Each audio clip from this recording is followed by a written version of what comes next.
The October wind carried a bitter edge through the streets of Mayfair, rattling the windows of the grand townhouses and sending dead leaves skittering across the cobblestones like whispered secrets too fragile to take root. Inside the opulent ballroom of Lord and Lady Pembridge, crystal chandeliers cast their warm glow upon the assembled company, illuminating silks and jewels and the carefully arranged faces of London's finest. Yet there existed pockets of shadow, even in such brilliance, and it was toward these darker margins that Lady Evelyn Ashworth had learned to gravitate. She stood near a pillar adorned with autumn flowers, chrysanthemums, the color of rust and gold, their heavy heads nodding as if in commiseration, and observed the swirling dancers with the practiced expression of polite interest that had become her armor against the world's scrutiny. At 40 years of age, she had long since ceased to be a subject of romantic speculation. She had instead become something far worse in society's estimation, an object of pity. She could feel it in the sidelong glances of the matrons, in the overly solicitous inquiries about her health, in the way conversations seemed to pause and redirect themselves when she approached, as though her unmarried state were a contagion that might spread through mere proximity. "Poor Lady Evelyn," they murmured behind fans painted with pastoral scenes that mocked the barrenness of her situation. 40 and unwed, what a tragedy. Such a handsome woman she was in her youth, and with reasonable fortune besides. One wonders what went wrong. She had wondered that herself, in the early years, but time had a way of filing down the sharp edges of regret until they became smooth and manageable, something one could carry in one's pocket without drawing blood. She had made her choices, or rather, choices had been made for her by duty and circumstance, and the inexorable expectations of family, and she had learned to inhabit the life those choices had constructed with as much grace as she could muster. The ballroom felt close despite its vastness, the air thick with perfume and perspiration, and the cloying sweetness of hothouse flowers forced to bloom out of season. Evelyn lifted her gloved hand to adjust the modest pearls at her throat, her mother's pearls, passed down not with joy but with a sigh of resignation that they would adorn no bride, and felt the familiar tightness in her chest that came from breathing air that seemed to belong to everyone but herself. Outside, she knew, the autumn chill was deepening toward winter, the season of death and dormancy, and she felt a kinship with those stripped trees in the squares, standing dignified in their bareness, no longer pretending to be anything other than what they were. "She never married, you know," a voice drifted from behind a nearby arrangement of ferns, loud enough to be overheard, soft enough to claim accident. One must assume there was some deficiency, some failing that prevented any gentleman from offering. Evelyn's fingers tightened imperceptibly on her fan, but her expression remained serene, as still as a portrait. Asterisk, let them wonder, asterisk, she thought, with the weary resignation of one who has ceased to fight battles that cannot be won. Asterisk, let them invent their stories. The truth would mean nothing to them anyway. Asterisk, but before our lover's fate is revealed, subscribe so you never miss a chapter of romance and scandal. And tell us in the comments, where are you watching from? Now, let's begin. If Lady Evelyn Ashworth had become an object of pity in the drawing rooms of London,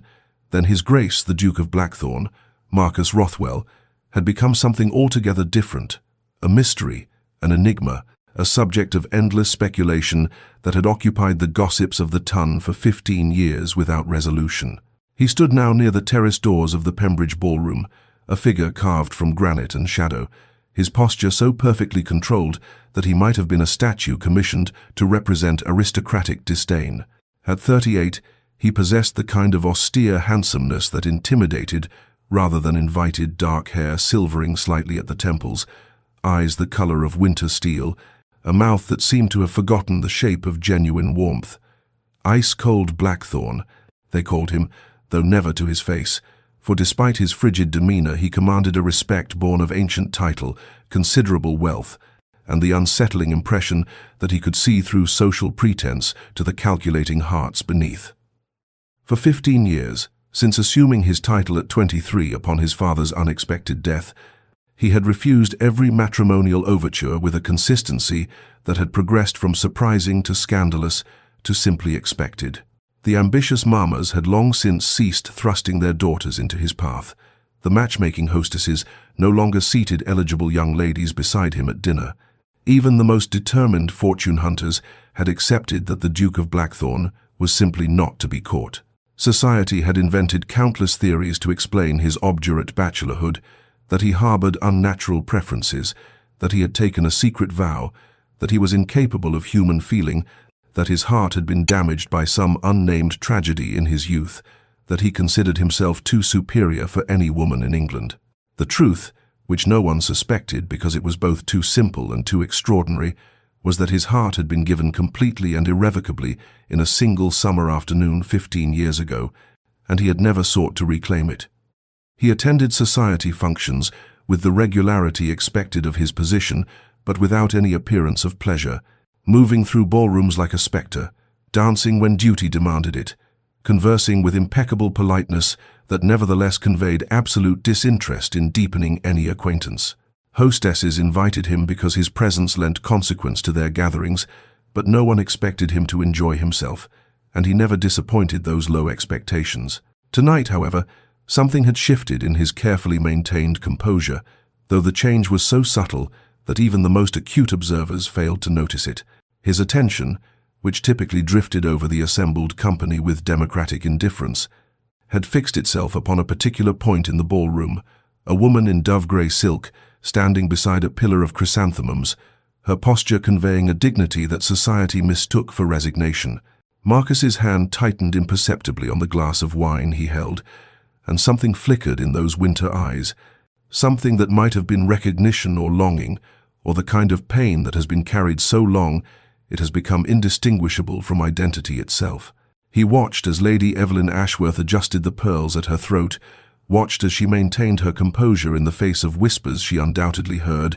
watched with the focused intensity of a man who had been watching from various distances and vantage points. For 15 years, no one noticed his attention because no one expected the Duke of Blackthorn to notice anything, least of all a woman whom society had deemed past consideration. But in that moment, his entire being was oriented toward her, like a compass toward true north, and had been, through all the long seasons of waiting, since the day he had lost her. 15 years slipped away like silk through fingers, and Marquis found himself standing once again in memory at the Haverford summer garden party of 1810, when the world had still been painted in colours bright enough to hurt the eyes, and hope had not yet learned to disguise itself as resignation. He had been 23, newly elevated to his title after his father's sudden passing, still raw with grief and the overwhelming responsibilities of a dukedom he had not expected to inherit for decades, and he had sought refuge from the pressing condolences and opportunistic introductions in the far reaches of the garden, where roses climbed ancient stone walls, and the sound of music and laughter faded to a pleasant murmur beneath the drone of bees. It was there, in that sun-drenched sanctuary, that he had encountered her, Lady Evelyn Ashworth, at 25, not a debutante but not yet resigned to spinsterhood, standing alone among the roses, with a book of poetry in her hands and an expression of such peaceful solitude that he had hesitated to intrude upon it. But she had looked up at his approach, and instead of the calculating assessment he had already learned to expect from every unmarried woman in his vicinity, her eyes had held only gentle curiosity and something that might have been understanding, as though she recognized in him a fellow seeker of quiet spaces. They had spoken for perhaps an hour, though time had seemed to operate differently in that garden, stretching and compressing in ways that defied the steady progression of the sun across the sky. They had discussed poetry. At first she had been reading Wordsworth, and he had confessed a preference for the earlier metaphysical poets, but the conversation had deepened with remarkable swiftness, moving past the superficial pleasantries that typically bounded social exchange into territory that felt dangerously genuine. She had spoken of the burden of expectations, of the narrowness of the paths deemed acceptable for a woman of quality, of the hunger for purpose beyond ornamental existence, and he had found himself responding with an honesty he had never before risked, speaking of his father's death, of the loneliness of elevated position, of the way grief and duty could become indistinguishable from one another. She had not offered empty platitudes or attempted to redirect the conversation toward lighter matters. Instead, she had listened with her entire being, her grey eyes holding his with a directness that should have been improper, but felt instead like recognition,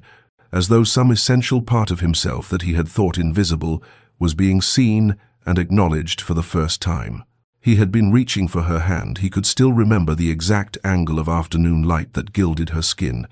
the way a strand of dark hair had escaped her careful arrangement to curl against her neck, the precise moment when he had understood with absolute certainty that he had found the woman he would love for the entirety of his existence, when they had been interrupted by her mother's sharp voice, calling her back to the house, and she had startled like someone waking from a dream, offered him an apologetic smile that carried something of regret, and hurried away through the rose arbor. The next morning, the announcement had appeared in the papers. Lady Evelyn Ashworth was engaged to Lord Edmund Thornbury, the wedding to take place within 3 months. Marcus had read those words in his study as rain began to fall against the windows, and something inside him had simply stopped, calcified, turned to stone, and he had understood in that moment that his heart would remain forever in that sun-filled garden, offered and refused, and that every refusal he issued from that day forward would be in service to that first unspoken devotion. The morning after the Pembridge ball, Evelyn returned to Ashworth House not in Mayfair but in the quieter precincts of Bloomsbury, to the elegant but modest townhouse that had belonged to her late brother Thomas and now served as home to his orphaned children, and the woman society pitied, but who had, in the 5 years since Thomas's death, discovered a purpose that transcended the narrow definitions of feminine success that the Ton employed in its relentless categorizations. She had been 35 when Thomas and his wife had perished in a carriage accident, leaving behind 7-year-old Charlotte and 5-year-old James, and she had assumed their guardianship without hesitation, moving from her own smaller residence into this house still haunted by grief, transforming herself from spinster aunt into something approximating mother, though she never claimed that title, feeling it belonged eternally to her lost sister-in-law. The children were 12 and 10 now, poised on the edge of that transformation from childhood to whatever came next, and they had given her what society's pity could never touch: a reason to wake each morning with purpose, a love that asked nothing of her but presence and patience, a family constructed not from matrimonial success, but from loyalty and necessity, and the kind of devotion that deepens in the crucible of shared sorrow. She managed the estate with a competence that would have surprised those who thought her merely decorative, had learned the intricacies of investment and property management, corresponded with Thomas's man of business with an authority that initially surprised him and eventually earned his respect, ensured that her niece and nephew would inherit a legacy not diminished by her stewardship but enhanced by it. Charlotte was showing remarkable aptitude for languages and music, and Evelyn had secured the finest tutors, determined that her niece would have choices she herself had been denied. James was gentler, more bookish, with Thomas's thoughtful temperament, and she protected his sensitivity in a world that would too soon demand he perform a masculinity foreign to his nature. In the afternoons, when lessons were complete and before dinner preparations began, Evelyn often retreated to the small walled garden behind the house, a space she had cultivated over the years into something approximating beauty despite the London soot and limited sun, and it was there, among the roses she tended with her own gloved hands and the herbs that grew in careful rows, that she allowed herself to feel the weight of what society named failure and what she understood, in her most honest moments, to be a life both smaller and richer than she had once imagined. She thought sometimes of that summer garden 15 years ago, of the conversation that had felt like a door opening onto possibilities she had not known existed, of the young Duke with grief in his eyes and intelligence in his conversation, and she wondered, as she had wondered countless times across the years, what might have happened if her mother had not called her away, if duty and family pressure had not already determined her path, if she had possessed the courage to reach back when he had reached forward. But such thoughts were indulgent, belonged to a younger woman who still believed in the rearrangement of fate. And Evelyn had learned to find contentment, if not joy, in the life she had been given, and to measure her worth not by society's cold calculations, but by the love in Charlotte's eyes when she mastered a difficult passage of music, by James's trust when he brought her his fears and questions, by the garden that bloomed despite unfavorable conditions, by the quiet dignity of a life lived in service to something larger than her own disappointed hopes. The Dowager Duchess of Blackthorn, Lady Henrietta Rothwell, was a woman of considerable perception and even greater determination. qualities that had served her well through 6 decades of navigating society's treacherous waters, and which she now employed in what she privately considered her final great project, and the salvation of her nephew from a loneliness that had calcified around him like armor these 15 years past. She was one of perhaps 3 people in England who knew the truth of Marquis's perpetual refusals, having extracted the confession from him one winter evening, 7 years prior, when grief and solitude had temporarily weakened his formidable defenses, and she had watched with mingled admiration and frustration as he maintained his vigil for a woman he believed forever, beyond his reach, married to another, lost to him as completely as if she had died. But Henrietta possessed an intelligence network that would have impressed the Foreign Office, comprised of ladies' maids and footmen and distant cousins positioned throughout London's great houses, and she had learned within days of Lord Edmund Thornbury's death 5 years ago that the marriage had been unhappy, that Evelyn had been released from that prison, if not into happiness, then at least into the quieter sorrows of widowhood and purpose, and she had been waiting ever since for the proper moment to intervene in what she considered a tragedy of mutual longing and misapprehension. The Michaelmas house party had been her weapon of choice, traditional enough to raise no suspicions, yet intimate enough to force proximity, and she had composed her invitation to Lady Evelyn Ashworth with the care of a general planning, a decisive campaign, emphasizing the informal nature of the gathering, the presence of several blue-stocking ladies who shared Evelyn's intellectual inclinations, the opportunity for Charlotte to meet young people of quality in a less pressured environment than a London season would provide. The invitation had arrived at Ashworth House on a grey October morning when the first frost had silvered the garden, and Evelyn's initial impulse had been to decline with polite regret, for she knew the Dowager Duchess only slightly, and could not imagine why such an elevated personage would think to include a woman of her modest social position. But Charlotte had discovered the invitation before Evelyn could compose her refusal, and had responded with such uncharacteristic enthusiasm. "Oh, Aunt Evelyn, please say we might go. I have heard Blackthorn Manor has the most magnificent library, and the Duchess is said to be so kind, and it would be such an adventure," that Evelyn had found her resistance crumbling beneath her niece's bright hope. She had not wanted to disappoint the girl who had already endured so much loss, who deserved what small pleasures could be provided, and so despite the unease that whispered warnings she could not quite articulate, despite the memory of grey eyes in a summer garden that surfaced unbidden whenever she heard the name Blackthorn, despite the certainty that she would be out of place among guests whose consequence far exceeded her own, Evelyn had written her acceptance in careful script, sealed it with wax that seemed to harden with the weight of premonition, and dispatched it before wisdom could reassert itself, and remind her that women of 40 had no business accepting invitations that made their hearts beat faster for reasons they refused to examine too closely. Blackthorn Manor rose from the Derbyshire landscape like something conjured from darker imaginings, all grey stone and imposing architecture, its towers reaching towards skies that seemed perpetually overcast in this northern country. And as the carriage bearing Evelyn and Charlotte wound up the long drive lined with ancient oaks whose bare branches clawed at the October air,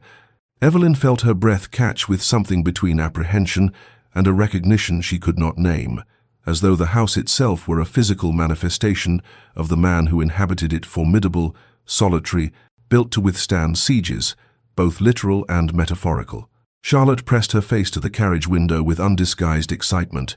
but Evelyn found her hands twisting in her lap, smoothing the fabric of her travelling dress with nervous repetition, telling herself that her unease was merely the natural discomfort of a woman unaccustomed to such grand company, that the acceleration of her pulse had nothing to do with memories of a summer garden or the dangerous hope that had taken root despite her best efforts to deny it nourishment. The Dowager Duchess received them in the great entrance hall with genuine warmth that did much to ease Evelyn's initial intimidation,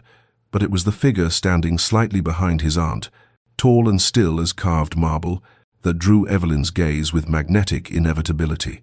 And for a moment that stretched between seconds, Marquis Rothwell's grey eyes met hers with an impact that felt almost physical, and she saw in their depths such naked recognition, such undisguised emotion, quickly shuttered behind the practiced courtesy of 15 years' concealment, that her carefully maintained composure nearly shattered. "Lady Ashworth," he said, and his voice was exactly as she remembered it, deep and measured, though she heard beneath its formality a tremor that perhaps only she could detect. "Welcome to Blackthorn Manor." She managed her curtsy, managed some appropriate words of gratitude that her voice delivered without consulting her reeling thoughts, and when he took her hand for the briefest moment required by propriety, she felt the warmth of his touch through her glove, like a brand that marked her as fundamentally altered from the woman who had arrived moments before. The other guests, already assembled in the drawing-room for tea, observed this greeting with the sharp attention society trained upon any interaction involving the famously reclusive Duke and Lady Pemberton, whose talent for observation exceeded her discretion, would later remark to her particular friend that she had never seen Blackthorn look at anyone the way he had looked at that Ashworth woman, as though she were some precious thing he had thought lost forever and could not quite believe restored to him, while Lord Hastings noted, with the confusion of a man who had watched Marcus refuse a dozen beautiful heiresses, that the Duke himself carried Lady Ashworth's travelling case up to her rooms, a task properly belonging to servants, and then spent the entire tea service positioned where he might observe her without obviousness, his legendary ice touched by something that looked remarkably like the thaw of long-frozen hope, finally permitted to surface. The first days of the house party unfolded with a rhythm of formal activities and structured entertainments, yet beneath the surface propriety, Evelyn became aware of accumulations so subtle she might have dismissed them as coincidence, had they not gathered with such persistent weight, small gestures that whispered of attention far beyond mere hospitality. She discovered that her rooms were not merely adequate, but the finest guest chambers in the East Wing, a position to catch the morning light she had once mentioned, preferring in a conversation 15 years distant that she herself had half forgotten, the windows overlooking gardens designed in the Italian style, with stone paths winding between boxwood hedges that held their green even in October's decline. At breakfast the first morning, she found without requesting it a pot of the specific Chinese tea she favoured, a blend not commonly served, and which she had mentioned in passing only once in Marcus's hearing that long-ago summer, and when she glanced up in surprise, she caught his gaze upon her with an expression that vanished so quickly behind studied neutrality. She wondered if she had imagined the hope that had flickered there like candlelight behind glass. He remembered. Some part of her whispered with dangerous insistence, "He has remembered details you thought lost to time," and the realization sent confusion cascading through her carefully maintained equilibrium, because she could not fathom why a duke of his consequence would retain such minutiae about a woman he had met so briefly, unless, but she could not complete that thought, could not permit herself to imagine what such attention might signify, for surely she misread mere courtesy as something more substantial, surely her own long-buried feelings were painting significance onto gestures that meant nothing beyond proper hospitality. Yet, the moments continued to accumulate like snow that seems inconsequential until suddenly the world is transformed. Marcus somehow always present when she entered a room, his positioning such that he might observe her without obviousness, the way his attention tracked her movements even while appearing engaged in conversation with others, how he steered discussions toward topics. She had expertise in literature and estate management and the philosophy of education, creating space for her voice to be heard among guests who might otherwise have dismissed her as merely the poor relation. On the third afternoon, when the other guests elected to ride out to view the famous Blackthorn waterfalls, Marcus quietly suggested that she might prefer a walk through the estate gardens and that the paths were gentle and the autumn colours particularly fine from the southern terrace, and something in his tone made it clear this was invitation rather than mere suggestion, that he wished for her company specifically, and though every instinct of self-preservation warned her against such private contact, though she knew the other guests would note their absence and draw conclusions that might damage her already precarious social standing, Evelyn found herself accepting, drawn by a pull she had felt only once before in her life, in another garden, in another season, when she had been young enough to believe in possibilities. They walked in silence initially, a silence that felt less awkward than weighted with things unspoken, the October air crisp with the scent of dying leaves and earth preparing for winter's sleep, and Evelyn was acutely conscious of his presence beside her, the careful distance he maintained, as though afraid that proximity might shatter some fragile understanding. He spoke first of inconsequential matters, the history of the gardens, the challenge of maintaining such grounds, the various plantings his mother had introduced decades past. But beneath the surface banality, Evelyn sensed deeper currents, the way his voice softened when he mentioned his mother's love of roses, the wistfulness that colored his description of the garden's design, meant to provide year-round interest, as though he were speaking not of horticulture, but of constancy, of beauty that persisted through seasons of barrenness. She responded in kind, describing her own modest gardens at Ashworth House, the pleasure she found in nurturing growth, the satisfaction of patient cultivation, and she felt him listening with an intensity that made her suddenly self-conscious, made her stumble over words that normally came easily, because his attention felt like sunlight after years of shadow,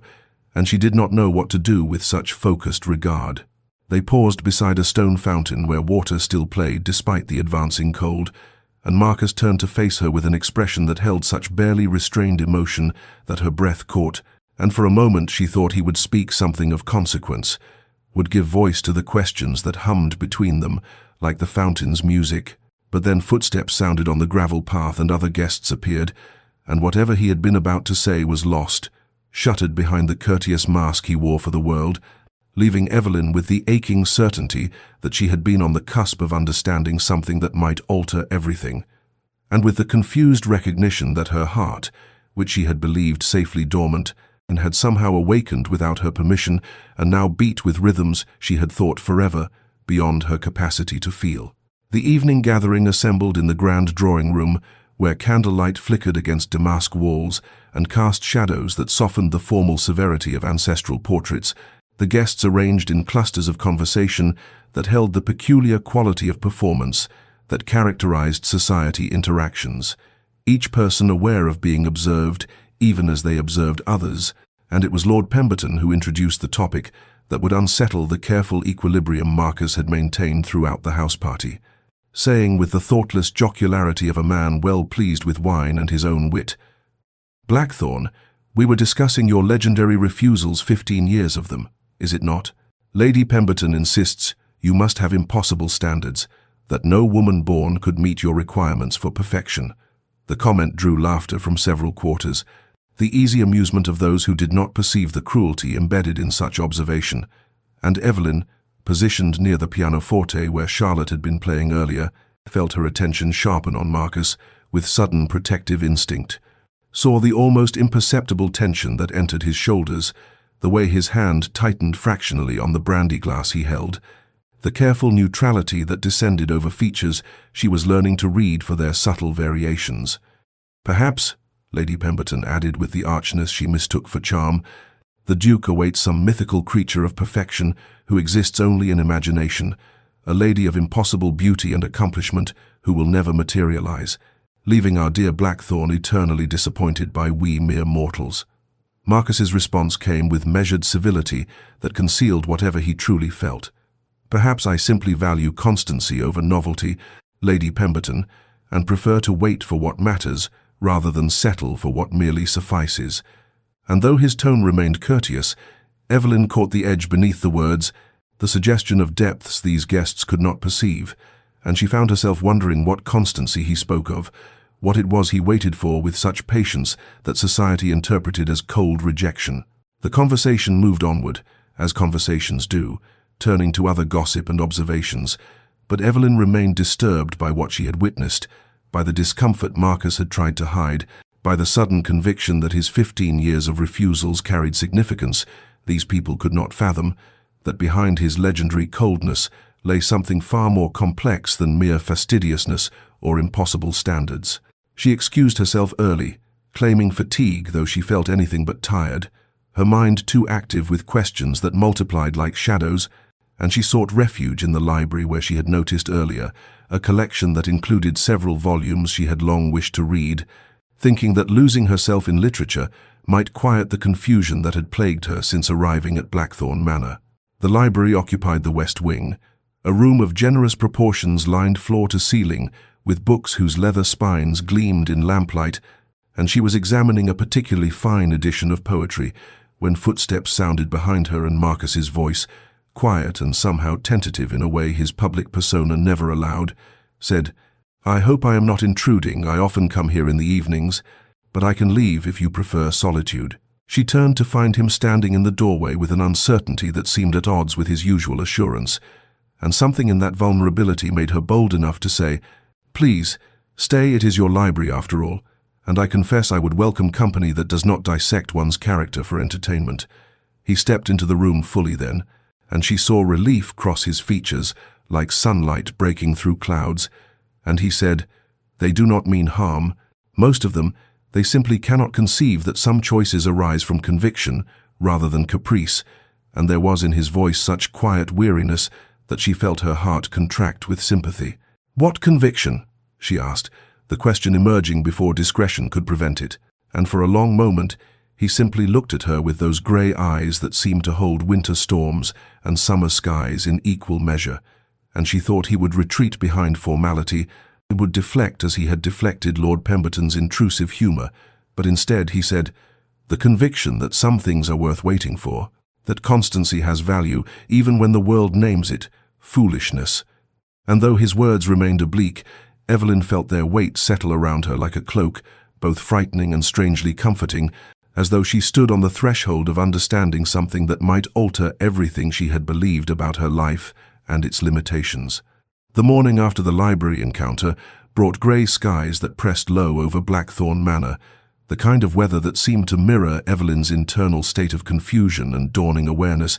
and she found herself in the conservatory, examining orchids she barely saw, while her mind turned ceaselessly over Marquis's words about constancy and waiting, about things worth the patience of years. She was so absorbed in her thoughts that she did not hear the Dowager Duchess approach until that formidable woman's voice, warm with affection and something that sounded like determination, said,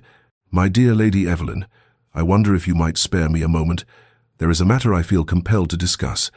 though my nephew would likely consider it interference of the most egregious sort." Evelyn turned to find the elderly Duchess regarding her with eyes remarkably similar to Marquis's, sharp with intelligence and kind with understanding, and something in that gaze suggested the conversation to come would be significant, beyond mere social pleasantries, and she felt her pulse quicken with apprehension and inexplicable hope. They settled on a bench positioned to overlook the gardens, where mist clung to the boxwood hedges like secrets reluctant to disperse, and the Dowager was silent for a long moment, as though gathering words, or perhaps courage, before she said, "I have watched you these past days, my dear, and I have watched my nephew, and I see things that perhaps you do not yet fully perceive, and I find I cannot in good conscience remain silent when a few words might illuminate what confusion obscures." Evelyn's hands tightened in her lap, her heart beating with sudden force against her ribs, and she managed to say, "Your Grace, I am not certain I understand." But the Dowager interrupted with gentle firmness, "You wonder at Marquis's attention to you, and at the small kindnesses and the remembrance of details, at the way he watches you when he believes himself unobserved. I have seen your confusion, and I have seen also the beginning of hope you are afraid to acknowledge, and I think it is time you understood the truth that has shaped 15 years of my nephew's life." The words fell between them like stones into still water, creating ripples that spread inexorably outward, and Evelyn felt something shift in her chest, some protective wall beginning to crack, and she whispered, "What truth?" The Dowager reached over to take her hand with surprising gentleness, and said, "That Marquis has refused every match proposed to him these 15 years, because his heart was given long ago to a woman he met one summer, a woman with whom he spent a single afternoon in conversation that somehow convinced him she was the only one he could ever love. And when he learned the next day that she was engaged to another, something in him simply stopped hoping for anyone else, stopped considering alternatives, and stopped living fully because the only life he wanted had been made impossible." Evelyn felt the words strike her with physical force, felt the world tilt and reform around this impossible revelation, and her mind raced backward through 15 years to that garden party, to a conversation with a young duke that had felt charged with possibility, and to the way her heart had responded to his attention before duty and family obligation had closed around her like a prison, and she heard herself say in a voice that seemed to come from very far away, "No, surely you do not mean he could not have," but even as she spoke denial, understanding was flooding through her with the inevitability of dawn, illuminating connections she had been too blind or too afraid to perceive. And the dowager said quietly, "He has loved you, my dear Evelyn, through all these years, loved you through your marriage to another, through your widowhood, through every season and every society event where he watched you from distance and never approached, because he believed you had made your choice and he would respect it. And he has refused every other woman because none of them were you, could never be you. And I tell you this not to burden you, but because I believe you deserve to know that the attention he shows you now is not sudden fancy, but the careful emergence of devotion that has waited patiently for any sign that it might be welcomed." The revelation crashed over Evelyn in waves, disbelief giving way to recognition to a grief so sharp it stole her breath as she thought of 15 years lost to misunderstanding and duty. And beneath the grief arose something more dangerous, more terrifying in its intensity, hope, fragile and insistent, whispering that perhaps it was not too late, that perhaps the autumn of her life might hold possibilities the spring had denied. And she wept, then, tears she could not contain, while the dowager held her hand and the mist slowly lifted from the gardens beyond. Weeks passed after Evelyn's departure from Blackthorn Manor, weeks that moved with the strange quality of time that seems both impossibly slow and frighteningly swift, and she found herself back in the familiar rhythms of her life, managing the estate and caring for Charlotte and young Thomas, yet nothing felt quite as it had before. For the dowager's revelation had shattered some fundamental understanding she had held about her existence and its possibilities. She could not forget Marquis's face, as she had seen it that last morning when she made her farewells. The careful control he maintained, even as his eyes held questions he did not voice, nor the weight of knowing that 15 years of his life had been shaped by a single afternoon they had shared when she was 25. And foolish enough to believe duty mattered more than the sudden recognition of kindred spirits. She told herself it was impossible, that women of 40 did not suddenly find themselves the object of devoted constancy, that she had misunderstood, or that the dowager had exaggerated. Yet even as she constructed these rational defenses, her heart whispered different truths, and when the first letter arrived bearing the Blackthorn seal, her hands trembled as she broke the wax. The letter was formal in its opening, as propriety demanded. Marquis inquiring after her health and safe journey with the careful courtesy of a host, ensuring his guests' well-being. But there in the second paragraph emerged something more, a reference to their library conversation, a hope that she had found the volume of poetry she had been examining, a mention that he had been reading the same poet and found certain verses spoke to conditions of patience and constancy that he had long contemplated. She read the letter 3 times, searching for meanings beneath the surface of polite phrases, and when she finally penned her response, she found herself matching his care, in her words proper yet carrying their own subtle weights, and thus began a correspondence that would span the autumn weeks like a bridge constructed with infinite patience across a chasm both vast and intimate. His letters came weekly, then twice weekly, and she found herself waiting for them with an anticipation that felt both wonderful and terrifying. For with each letter Marquis revealed himself more fully, his thoughts on literature and philosophy, his concerns for the tenants on his estates, his affection for his aunt despite her meddling nature, and gradually, carefully, like a man approaching something precious and easily frightened, references to the past and to waiting, and to the peculiar pain of loving from distance while respecting another's choices. She learned that he had attended her husband's funeral from the back of the church, unseen and offering no condolences because he had no right to comfort her, that he had watched her take on the care of her brother's children after the carriage accident, and had admired her courage from afar, that every refusal he had made to marriage proposals over 15 years had been measured against the memory of one perfect afternoon when conversation had flowed like water, finding its natural course, and he had known with absolute certainty that this was the woman with whom he wished to spend his life. Evelyn wept over that letter, wept for the young Duke who had loved silently while she had been trapped in a marriage made for duty that brought neither happiness nor fulfillment, wept for lost years and for the impossible miracle of discovering that she had been loved truly, constantly, patiently loved through all the seasons when she had believed herself merely tolerated by a world that pitied her unmarried state. Autumn arrived in earnest, painting the trees in golds and crimsons that reminded her she stood in the autumn of her own life.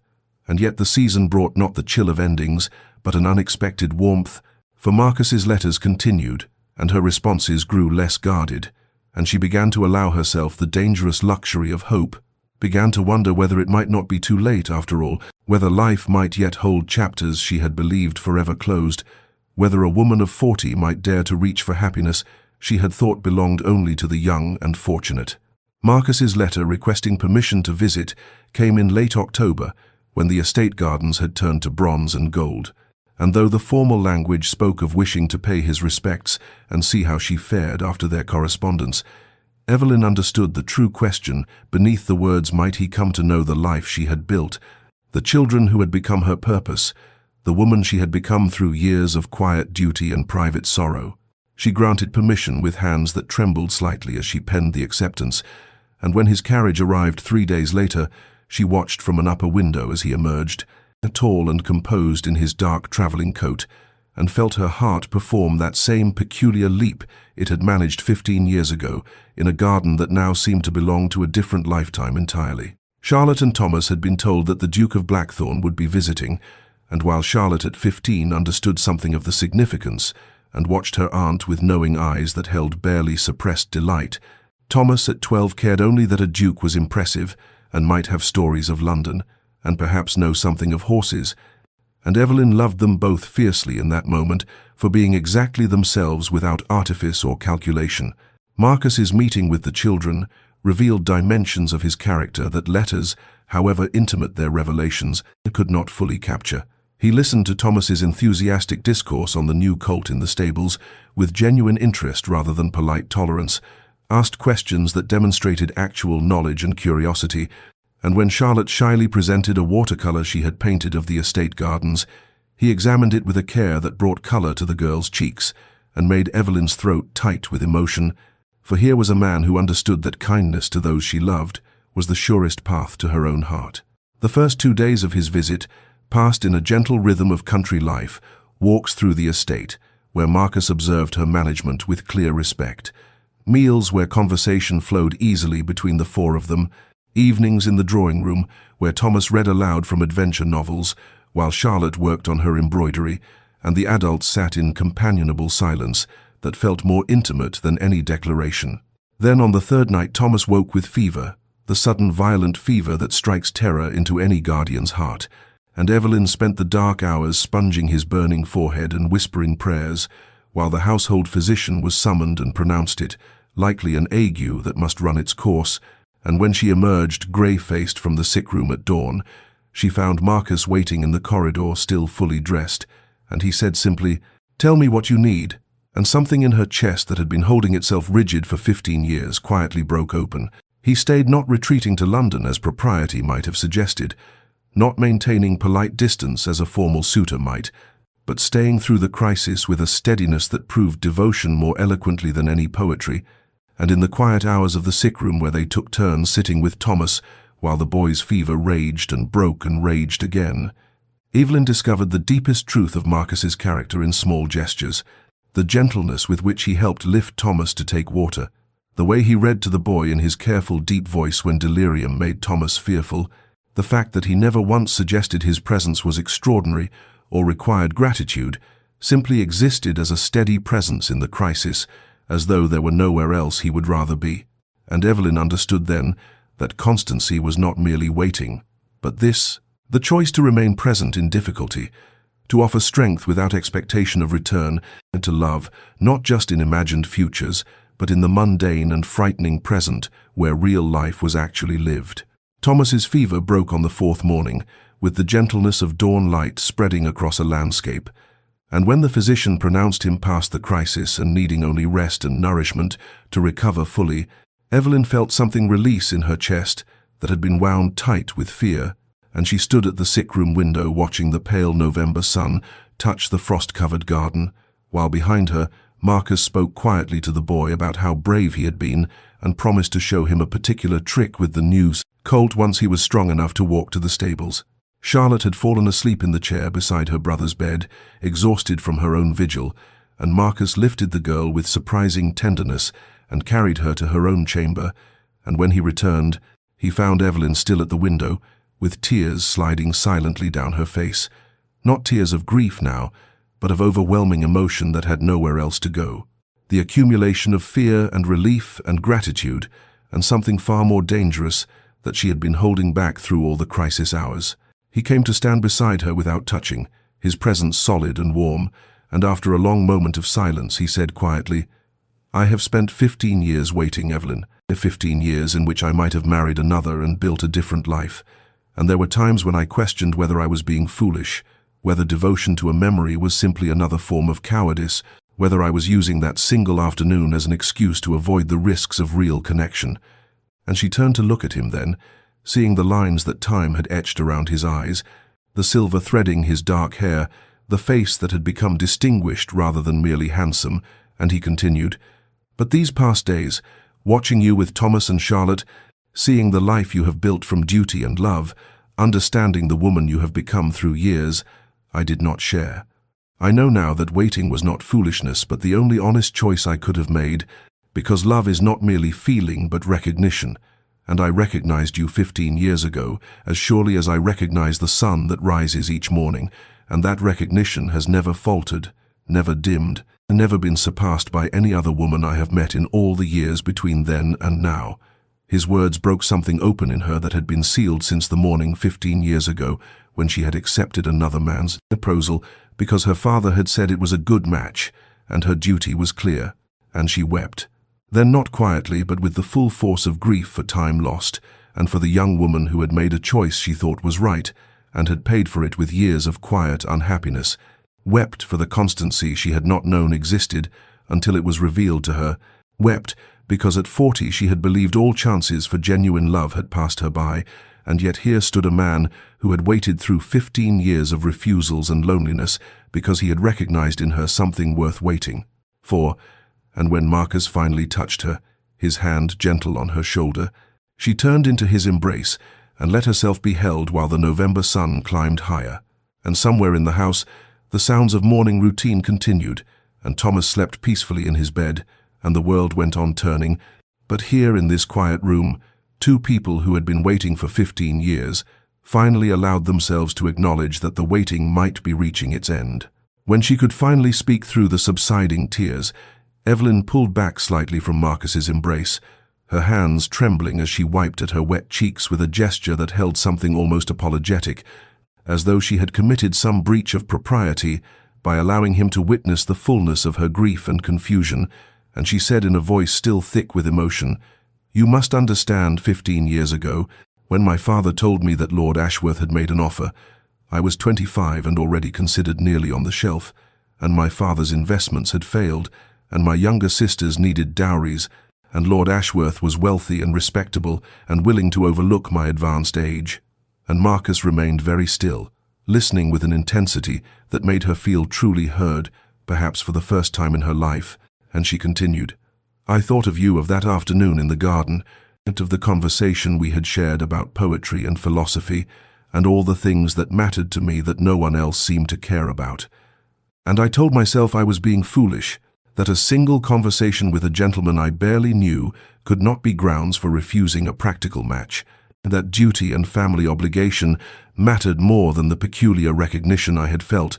when you looked at me as though you truly saw beneath the surface to something worth knowing." Her voice cracked on the final words, and she pressed her fingers to her lips for a moment before forcing herself to continue. "The marriage was not cruel, Lord Ashworth was not unkind, merely indifferent, and I learned quickly that the life of a wife whose purpose was to manage households and appear appropriately ornamental at social functions was a small life, a life of surfaces without depth, and I performed my duties adequately and tried not to think of that garden conversation too often because it hurt too much to remember that someone had once spoken to me as though my thoughts mattered, as though I was more than merely adequate." And she saw something tighten in Marcus's jaw,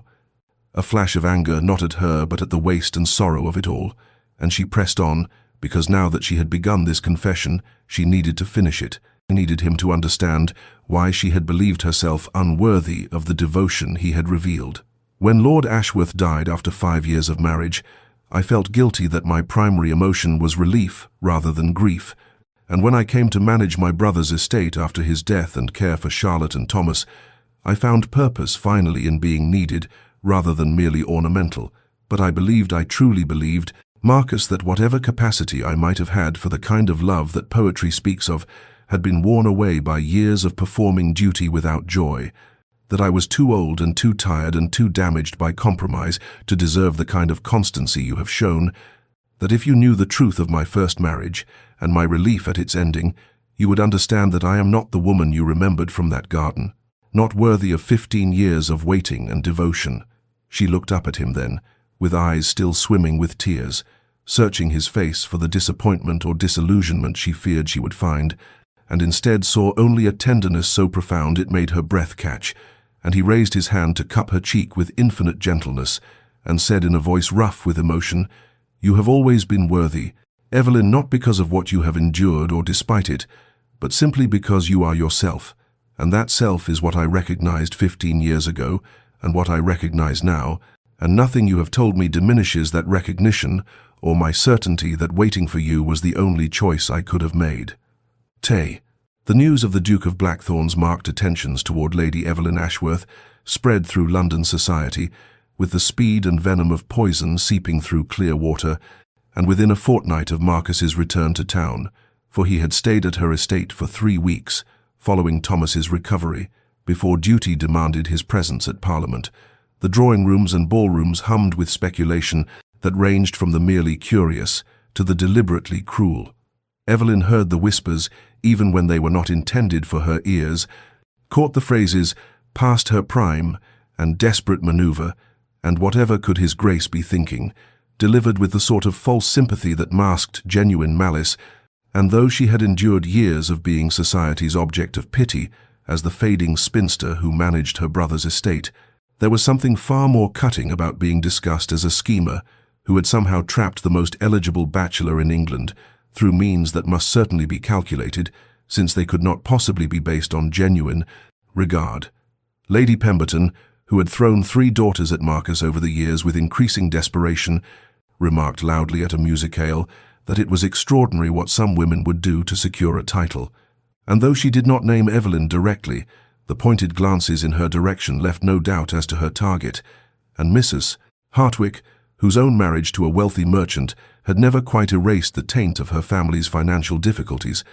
opined with false concern that perhaps the Duke was simply being kind to a woman of unfortunate circumstances, and surely everyone knew that kindness should not be mistaken for romantic interest. The words accumulated like small cuts, each one individually bearable, but collectively bleeding her confidence away, and Evelyn found herself lying awake in the deep hours of night, wondering whether Marquis truly understood what associating with her would cost him socially,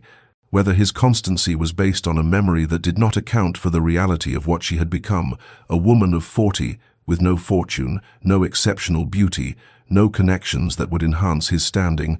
nothing to offer except a heart that had been battered by duty and loss, and was only now tentatively opening to the possibility of genuine love. She thought of his position, of the duties and expectations that came with his title, of the young and beautiful women who would be far more suitable matches, and the old familiar voice of unworthiness that had been her companion through years of performing duty without joy, whispered that perhaps society was right. Perhaps she should withdraw gracefully before she caused him embarrassment. Perhaps true love meant protecting him from the consequences of a devotion that she still could not quite believe she deserved. The internal crisis reached its peak one grey December afternoon, when she sat in her small parlour with rain drumming against the windows, and a letter from Marquis unopened on her lap, and she found herself genuinely contemplating whether the kindest action would be to write to him and release him from whatever obligation he felt,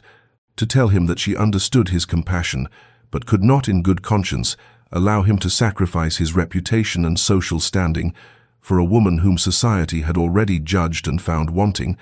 and the fact that this thought brought not relief but a grief so profound it felt like drowning, told her that her heart had already made a choice that her mind was still questioning. But fear of being the source of his diminishment, fear of proving society right about her unsuitability,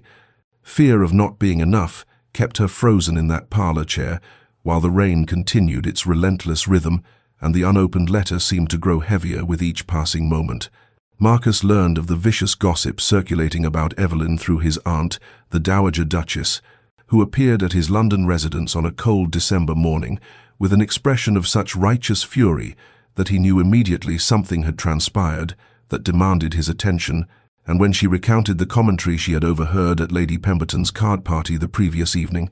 the speculation about Evelyn's calculated pursuit, the sneering remarks about her age and lack of fortune, the cruel implication that she must have employed some desperate feminine artifice to capture his interest, Marcus felt a cold rage settle over him that was all the more potent for being entirely controlled, a fury not loud but absolute, and he realized with sudden clarity that his careful courtship, his attempts to proceed with propriety and discretion to protect Evelyn's reputation, had instead left her vulnerable to the very cruelty he had hoped to spare her, that his silence about his intentions had created a vacuum that society's worst impulses had rushed to fill with poison. He made his decision in that moment, and within 2 hours he had sent word to every family of consequence in London that the Duke of Blackthorn would be attending the Haverford ball that evening, and that he wished Lady Evelyn Ashworth to be informed of his particular desire for her presence, a message so deliberate and formal that it could not be misinterpreted. And when evening arrived, he dressed with unusual care and arrived at the Haverford residence early, positioning himself near the entrance with a visibility that was entirely intentional for a man who typically preferred the shadows of social gatherings. Evelyn arrived with Charlotte as her companion, and he saw the moment she noticed him, saw the flash of uncertainty and something like fear cross her face, and he moved toward her immediately, with a purposefulness that drew every eye in the crowded ballroom, and he bowed over her hand with a formality that would have been appropriate for royalty, and said clearly enough for those nearby to hear, "Lady Evelyn, you honor me with your presence. I have been anticipating this evening with particular eagerness, as there is a matter of some importance I wish to make known." And he offered his arm and led her to the center of the room, where the crowd parted instinctively before them. And in that moment, when the music had ended and conversation had dimmed, and all of London society seemed to hold its breath, Marcus turned to face the assembly with Evelyn's hand still resting on his arm, and spoke with the clear authority of a man who had commanded attention in Parliament and would brook no contradiction. "I believe it is time to address certain speculations that have been circulating regarding my attentions to Lady Evelyn Ashworth," he began, his voice carrying to every corner of the ballroom, "and to correct the misapprehensions that seem to have taken root in minds that prefer malicious fantasy to simple truth." And he felt Evelyn stiffen beside him, but he pressed gently on her hand in reassurance,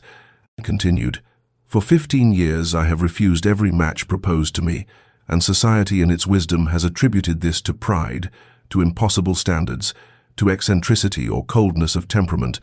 and I have allowed these speculations to stand uncorrected, because the truth was a private matter that concerned only myself. But I find I can no longer remain silent when that silence permits cruelty toward a woman whose worth exceeds that of everyone in this room, including myself." And there was steel in his voice now, a controlled fury that made several of the assembled ladies pale and gentlemen shift uncomfortably, and he turned slightly to look at Evelyn, whose eyes were wide with shock and beginning to shimmer with tears, and he said more gently, but still clearly enough for all to hear, "15 years ago I met Lady Evelyn at a summer garden party, and in the course of a single afternoon's conversation I recognized in her a depth of character, an intelligence of mind, and a genuine beauty of spirit that I knew I would never find replicated in any other woman. And though circumstances prevented any understanding between us at that time, I have measured every woman I have met since against that recognition and found them all wanting, not because of any fault in them, but because my heart had already made its choice." And he heard the collective intake of breath from the assembled crowd, saw Lady Pemberton's face flush with mortification, and he concluded with quiet finality, "I have waited 15 years, not out of obstinacy but out of love, and I would gladly wait 15 more if necessary, though I hope most fervently that Lady Evelyn will not require such patience from me and anyone who questions her worthiness or suggests that she has employed any artifice beyond being herself, questions my judgment and insults a woman whose integrity and character surpass those of her critics as the sun surpasses a candle's flame." The silence that followed Marcus's declaration in the Haverford ballroom was absolute, and Evelyn found herself unable to speak or move as tears spilled down her cheeks, while the assembled company remained frozen in shock. And it was only when the Dowager Duchess began to applaud with deliberate approval that the spell broke, and others joined in uncertain acknowledgement of what they had witnessed. But Marcus paid no attention to any of them, his focus entirely on Evelyn as he gently guided her toward the terrace doors and out into the December night, where the cold air felt blessedly cleansing after the suffocating atmosphere of judgment and speculation. They stood in silence for a long moment while Evelyn struggled to compose herself, her gloved hands trembling as she pressed them against her face,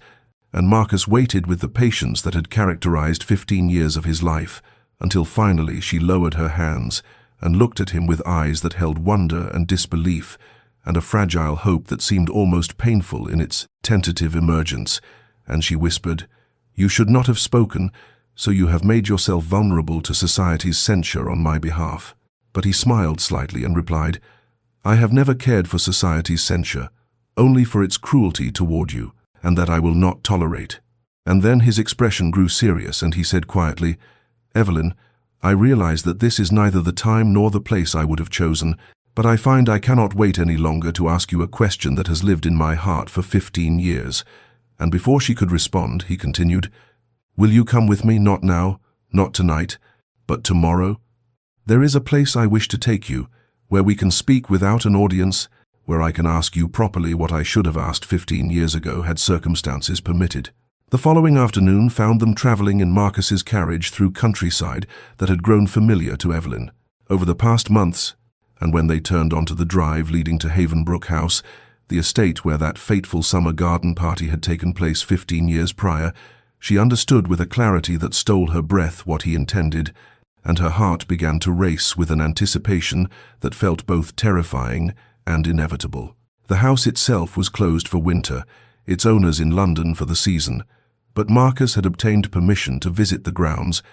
and he helped her down from the carriage and offered his arm as they walked through gates that opened onto gardens, now touched by winter's hand, the flower beds dormant and the trees stripped of leaves except for the stubborn brown foliage that clung to the oaks, and autumn leaves for some had fallen only recently in December's mild spells, skittered across the path before them as they walked in silence toward the rose arbor, where they had first spoken all those years ago. The arbor itself was bare now, the roses cut back to sleeping stumps, but the bench remained where it had been, weathered by 15 winters but still solid, and Marcus guided her to sit and then joined her, and their bodies close in the cold air, and for a moment he simply looked at her with an expression of such profound tenderness that she felt tears threatening again, and then he reached into his coat and withdrew a small velvet box that showed signs of age and much handling,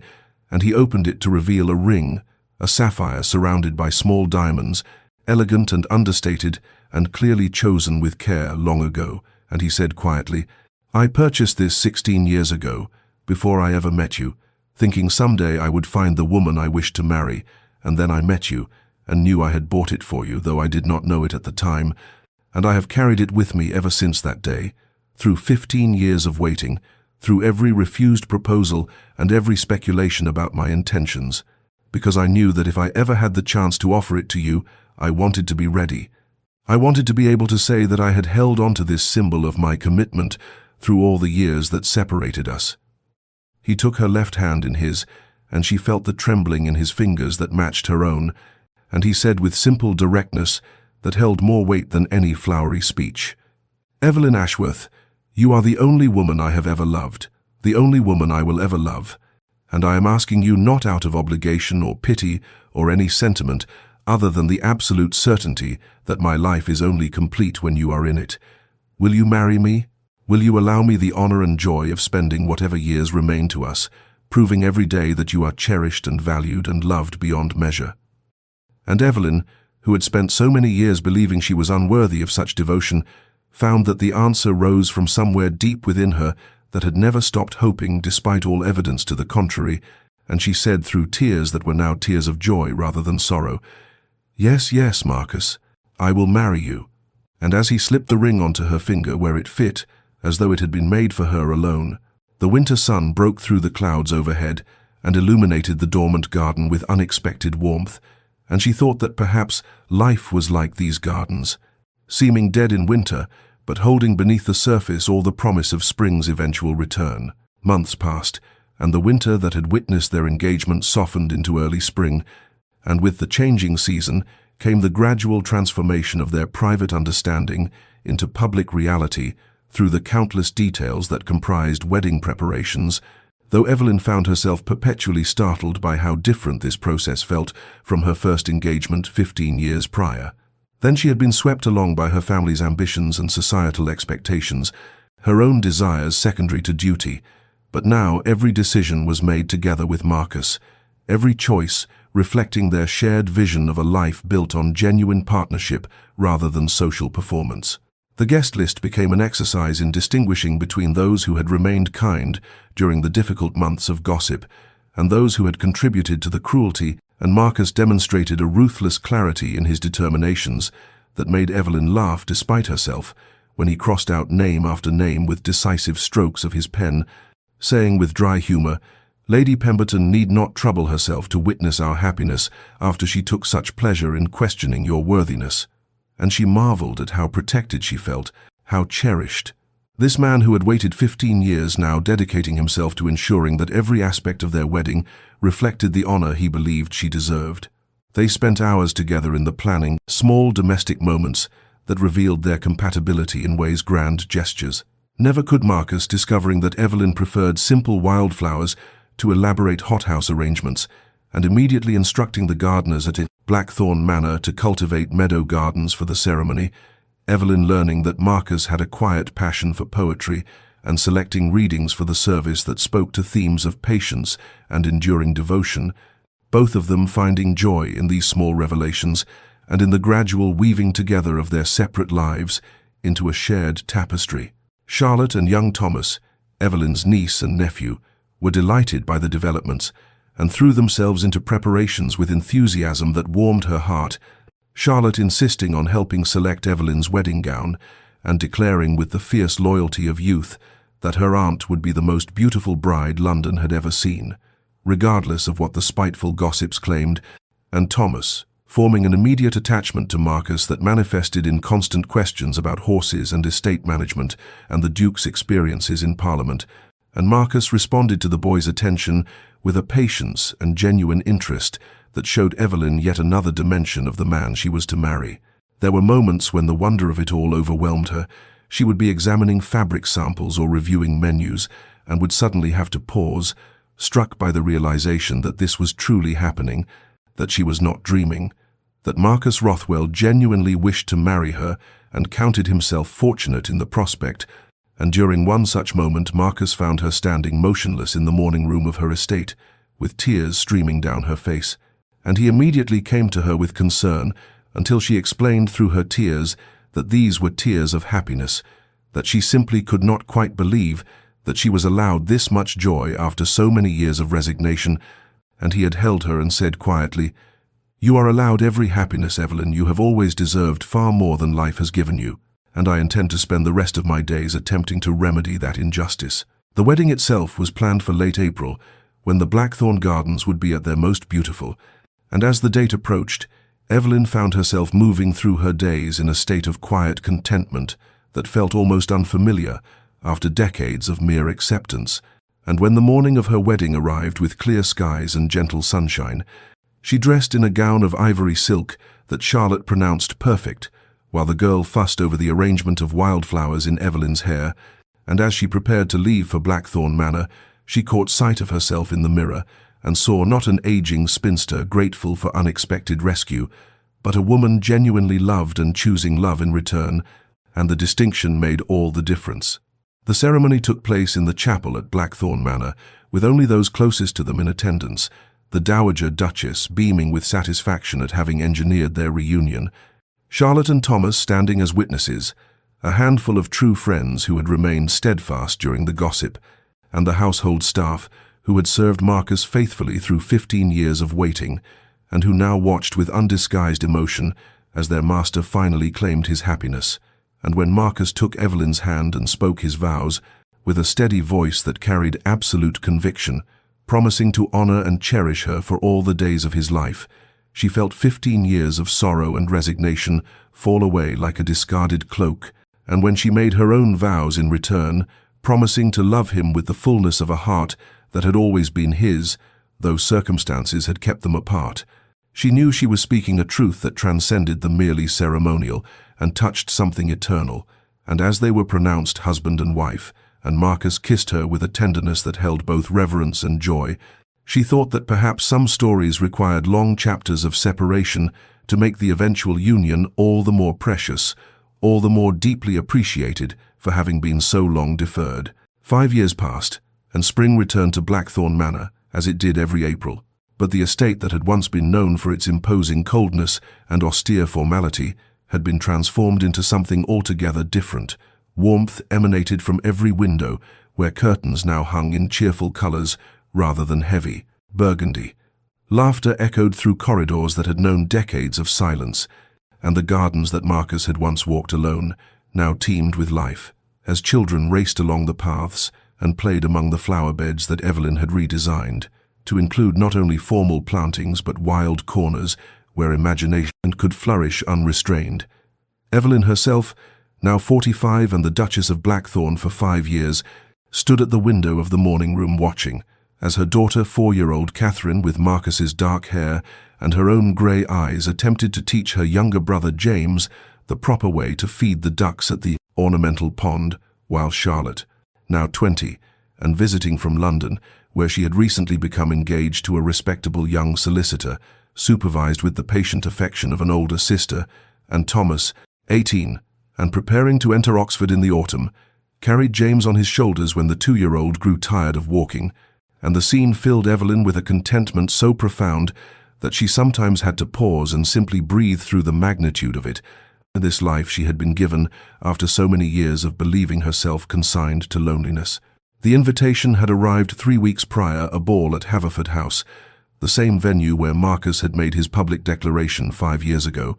where society had witnessed his devotion and been forced to acknowledge what their gossip could not diminish, and Evelyn had felt a moment of hesitation upon seeing the gilt-edged card, memories of older balls, where she had endured pitying glances and whispered commentary rising unbidden. But Marquis had simply taken her hand and said, "We need not attend if it causes you discomfort," and she had realized with sudden clarity that she wanted to go, wanted to walk into that ballroom not as the pitiable spinster she had once been, but as the woman she had become through love and partnership and the gradual healing of old wounds. And so on the appointed evening she dressed in a gown of deep sapphire silk that Marquis had commissioned from London's finest modiste,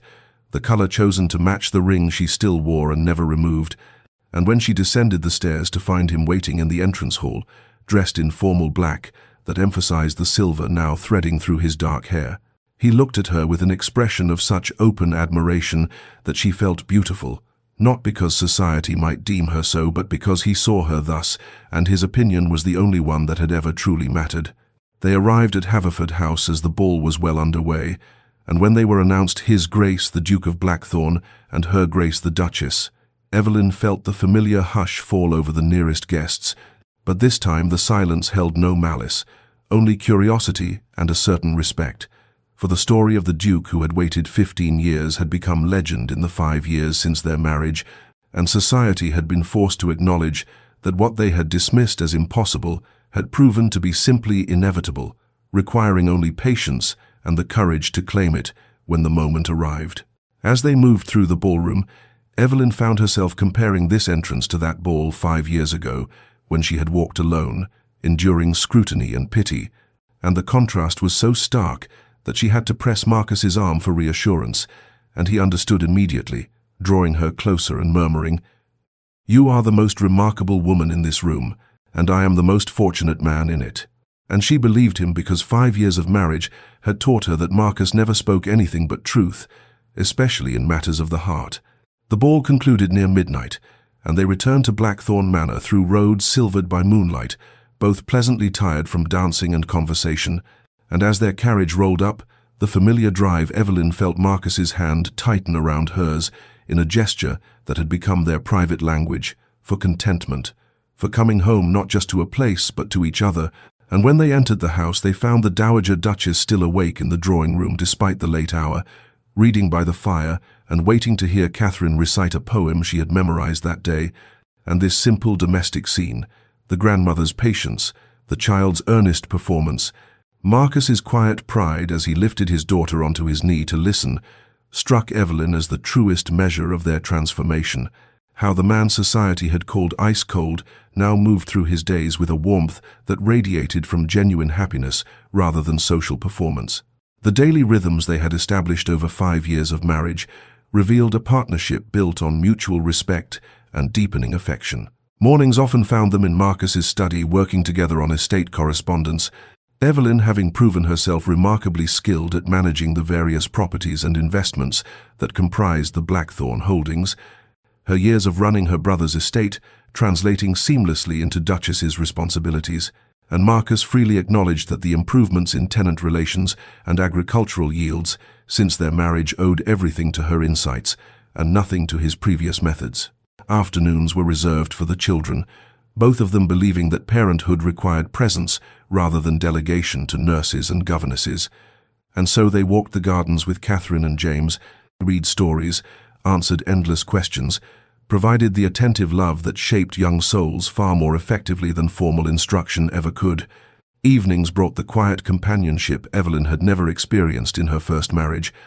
She and Marquis often sitting together in the library reading or discussing the day's events, or simply existing in comfortable silence that required no performance.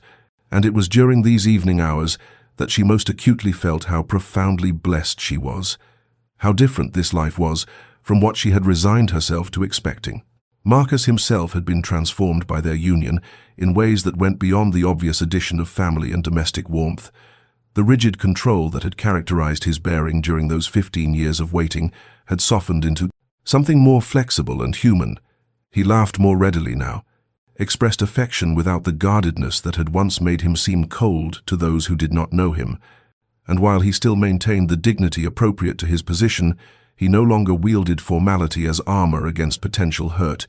and Evelyn understood that this transformation had occurred because he no longer had to protect himself, no longer had to maintain defenses against hope deferred,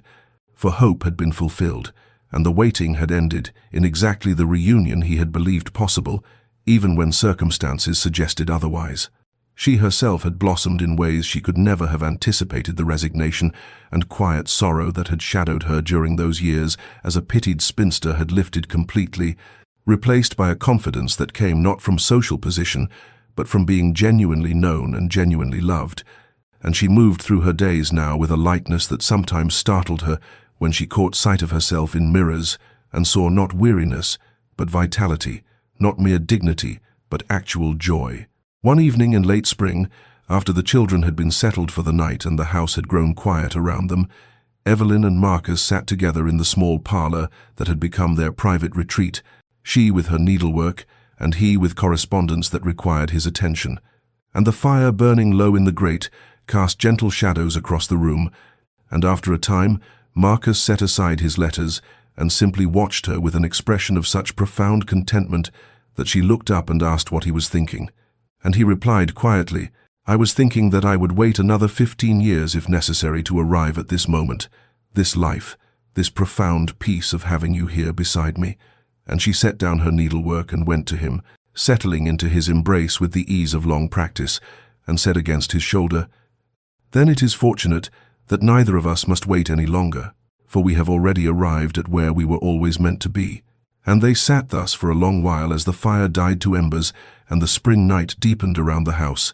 two people who had taken the long path to happiness and who treasured it all the more for having understood what it meant to live without it, their patience and constancy finally rewarded with the simple, extraordinary gift of being together, of being home. Dear listener, as we close the pages of this story and let its final echoes settle into silence, I would ask you to consider what we have witnessed together in the lives of Evelyn and Marquis,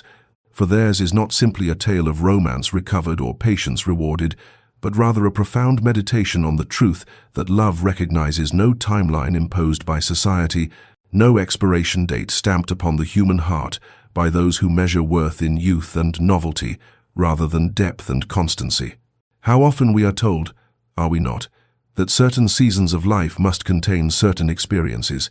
that if love has not arrived by a particular year, then it never shall, that those who reach 40 or beyond without having secured affection are somehow finished with that chapter, relegated to watching from the margins, while others live the stories they themselves have been denied. And yet, Evelyn's life demonstrates the falseness of such cruel arithmetic, for at 40 she stood at what she believed was the end of possibility, and society agreed with her assessment, pitied her for it, whispered about her at balls, and gathered her into that category of women deemed surplus to the marriage market. And she had accepted this judgment as she accepted autumn's chill, with resignation born of exhaustion rather than genuine conviction. But Marquis teaches us something even more radical, does he not? For his waiting was not passive resignation but active faith, 15 years of refusals that society interpreted as pride or peculiarity, when in truth they represented the most profound form of devotion. The willingness to remain alone rather than settle for companionship that was not communion, to endure speculation and criticism rather than betray the truth of his heart. And in this he shows us that real love does not fade with time but rather deepens, becomes more certain, more willing to wait, because it recognizes something worth waiting for. Consider how their story contradicts everything we are taught about timing and readiness, how Evelyn at 40 possessed depths of character that her 25-year-old self could not have offered, how the sorrows she had endured and the responsibilities she had shouldered had refined her into someone capable of true partnership rather than merely decorative companionship, how Marquis's 15 years of waiting had not been wasted, but rather had been the necessary preparation for recognizing and cherishing what he was finally given. And perhaps this is the deepest lesson we might carry away from their experience, that our timelines are not society's timelines, that the chapters we believe finished may only be pausing before continuation, that the story we think we know may yet have acts unwritten and transformations we cannot currently imagine. If you are listening to this in a season of your own waiting, whether you are 25 or 40 or 60, whether you have loved and lost or never yet loved at all, whether society has placed you in categories that feel like prisons, or whether you have placed yourself there through resignation to judgments that were never yours to accept, I would offer you Evelyn and Marquis as testimony that it is never too late, that genuine love waits and transforms and arrives precisely when it is meant to, that patience is not weakness, but rather the quiet strength of those who understand that some things cannot be rushed and should not be compromised, and that the waiting itself, though painful, it is not wasted if it prepares us to recognize and receive the gift when it finally arrives. May you find peace in your own timing, whatever season you inhabit, and may you hold space for possibilities you have not yet imagined, and may you rest tonight knowing that your story, like Evelyn's, may yet contain chapters that will transform everything you thought you knew about what your life could hold. This has been a Romantic Tales production, and if this story has touched your heart, I invite you to subscribe to our channel, to share it with someone who might need its message, and to return next time for another journey into the landscapes where patience meets destiny and love finds its way home.